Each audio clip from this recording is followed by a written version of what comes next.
여기 70세 노인과 결혼한 28살 여자가 있습니다. 이름은 김영란. 그녀는 폭력적인 아빠와 조금만 돈이 생겨도 그녀에게서 모든 것을 앗아가는 엄마를 둔 흙수저 중에서도 아주 최악의 상황에 놓인 여자입니다. 먹고 살기 위해 그녀는 한 재벌 회장의 개인 경호원으로 취직을 하게 되고 그 재벌집에서 함께 생활하며 많은 비밀들을 알게 됩니다. 그 재벌 회장의 이름은 바로 가성호. 국민라면 신화를 만든 가성그룹 창업주이자 현재 시한부 판정을 받아 살 날이 6개월도 채 남지 않은 사람입니다. 그에게는 2명의 의붓 자식이 있습니다. 가성호가 공장장이던 시절 회사의 주인이었던 여자와 결혼을 했는데 그 여자는 결혼한 지 딱 1년 만에 죽고 말았고 그녀의 자식 둘만 의붓 자식으로 남게 되었습니다. 하청기업이었던 회사를 지금의 가성그룹으로 이렇게까지 키운 건 사실 가성호의 힘이었지만 그 의붓 자식들에게 가성호는 엄마로부터 자신들이 받을 수 있었던 상속을 뺏은 나쁜 사람으로밖에 보이지 않았습니다. 의붓 자식 중에서도 딸 가선영은 가성호 주위에 채집사라는 자신의 사람을 붙여놓고 그의 일거수일투족을 살피고 있었습니다. 가성호도 딸 가선영이 자기를 감시하고 있다는 사실을 모르지 않았습니다.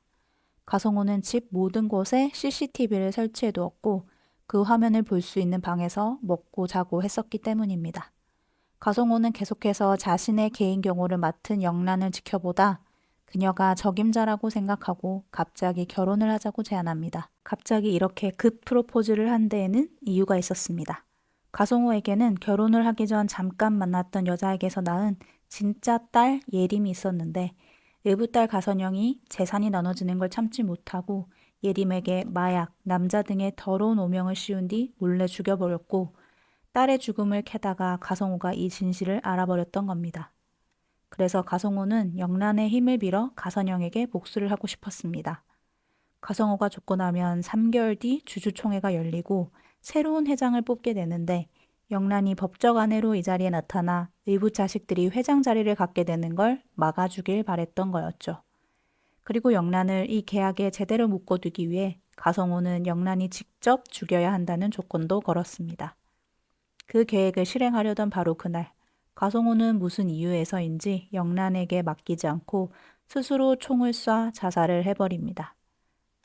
그리고 아빠가 죽어버려 신나하던 의붓딸 가선영과 의붓아들 가선우 앞에 갑자기 영란이 나타납니다. 내가 너희 엄마라고 하면서 말이죠. 이 황당한 상황에 가선영은 영란을 어떻게 처리할지 머리를 굴립니다. 가성호 회장 저택에 심어두었던 스파이 채집사에게 영란을 아무데도 못 가도록 묶어놓으라고 하지만 무술에 능하고 눈치가 빠른 영란은 이들을 따돌리고 잠적해버립니다.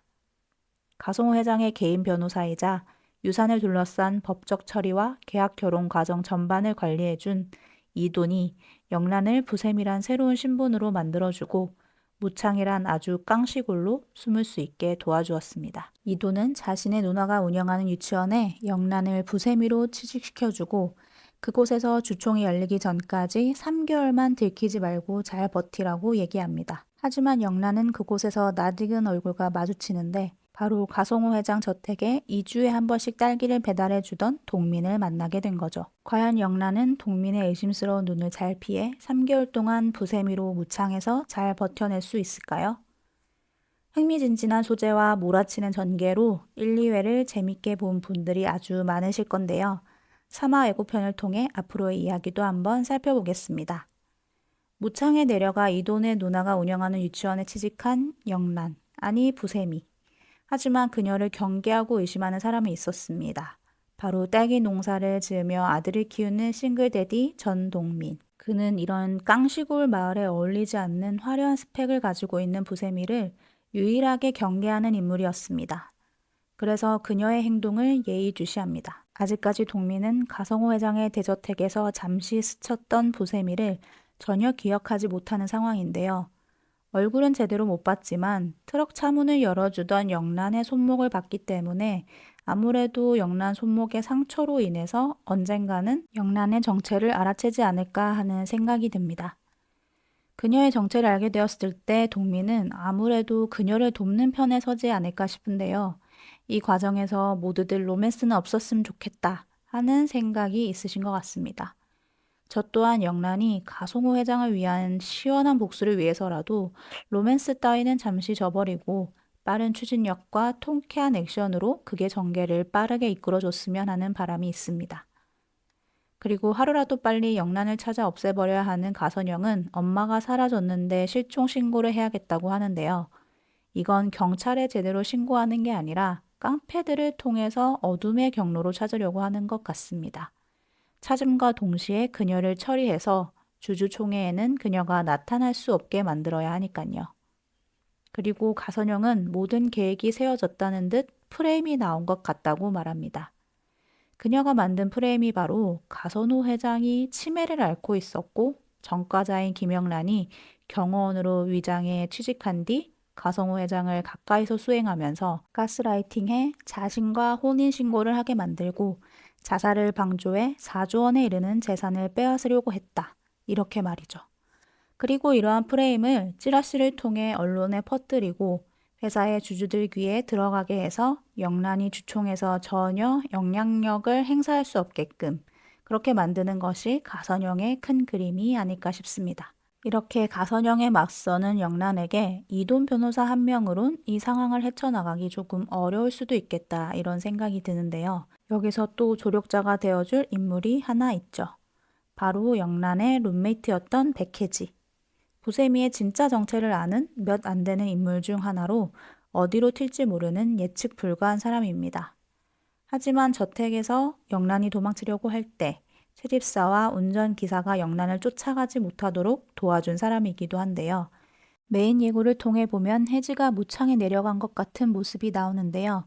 혜지 또한 만만한 인물이 아니기 때문에 부세미의 정체를 아는 걸로 이돈을 협박해서 자신이 영란이 있는 무창으로 내려가 영란의 정체가 들통나지 않게끔 잘 도울 테니 자신도 이 4조 상속 프로젝트에 넣어달라. 나에게도 콩고물을 달라. 이렇게 딜을 할 것으로 보입니다. 뭐 개인적인 이득을 위해서겠지만 그래도 결정적인 순간에 영란에게 큰 조력자가 되어줄 것으로 보입니다.